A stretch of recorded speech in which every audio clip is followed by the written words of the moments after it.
Joining us next is Kristen Wilson, Social Services and Career Administrator at Rowan College at Gloucester County's Center for People in Transition.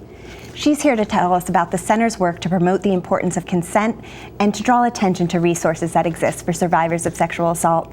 Thank you so much for joining us today, Kristen. Thanks for having me. Sexual assault is an issue that's been gaining a lot of visibility in recent years, but efforts to create awareness have been going on for quite some time. Can you give us some background on this issue? Absolutely. So this April actually marks the official 18th anniversary of Sexual Assault Awareness Month. But for as long as people have been advocating for social change, people have been talking about sexual assault prevention. Women of color were spearheading social change and equality movements during the civil rights era, and activism for sexual assault awareness and prevention was gaining traction in the 70s, leading to the first rape crisis centers opening up in our country. Activism continued during the 80s and 90s, which led to the first official observance of Sexual Assault Awareness Month in 2001. You recently hosted a number of events in recognition of Sexual Assault Awareness Month to provide resources to Rowan College at Gloucester County students. What were some of the resources you chose to highlight? So the ones that we chose to highlight were firstly ones that we have on our campus.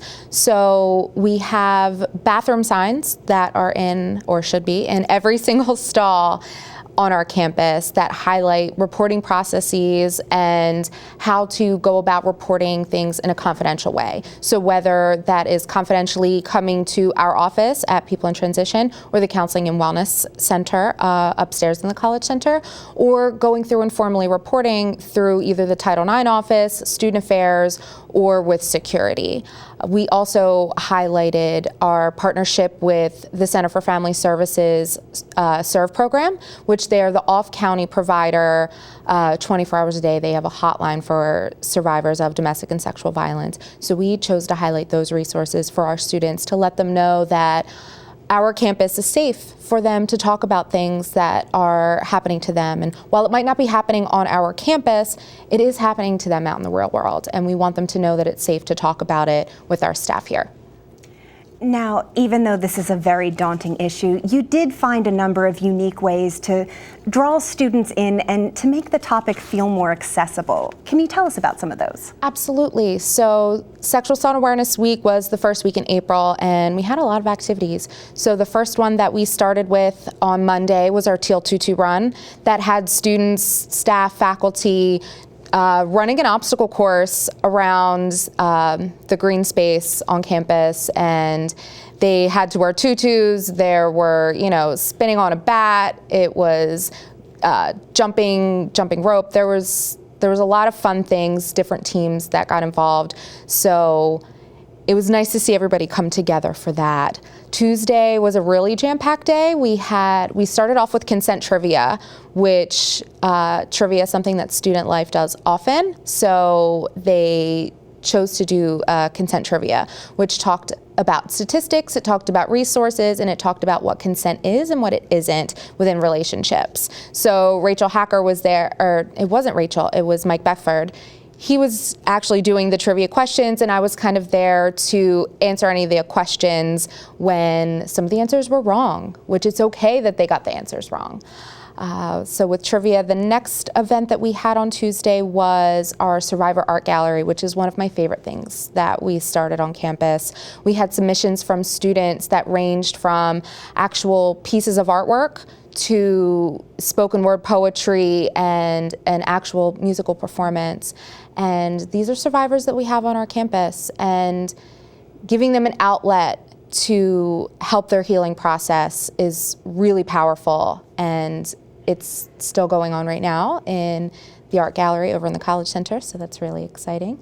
We also had a group of students that went over to Rowan University for their Take Back the Night event, which was a huge event that they've been doing for some years now, and getting them to see what's happening on another campus that's a bigger campus.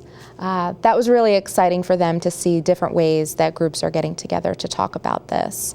On Wednesday, we had our Gender Roles in the Workplace workshop, which was a really special event that brought Gloucester County Freeholder Heather Simmons on campus, as well as staff from Rutgers University, Tiara Neal. And they both did a really excellent job at highlighting what different gender roles look like in the workplace and how there are different expectations for men and women and people who are gender nonconforming.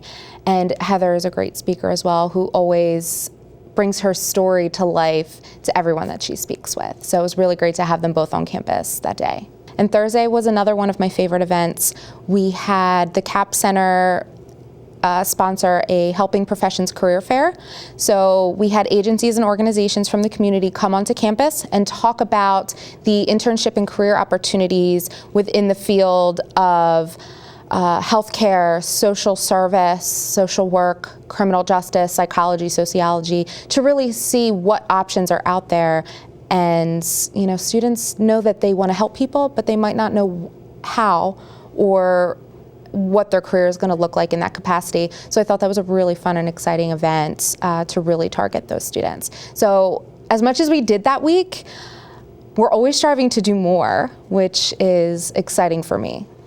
How can students find out more about the resources that exist for them both on and off campus? So absolutely, they can check out those bathroom signs. And there are several organizations that are both state and national. NJ CASA has a great website with resources. The NSVRC, National Sexual Violence Resource Center, End Rape on Campus, Know Your 9, which talks about Title IX rights and laws about that for students. And actually coming and talking to any of us in person over in the People in Transition, Student Affairs. We're here to talk about it. We're here to help make it safe for you to come to your healing on campus. Well, it sounds like the center is working hard to promote safety and respect on campus. Thank you so much for stopping by to share it with us.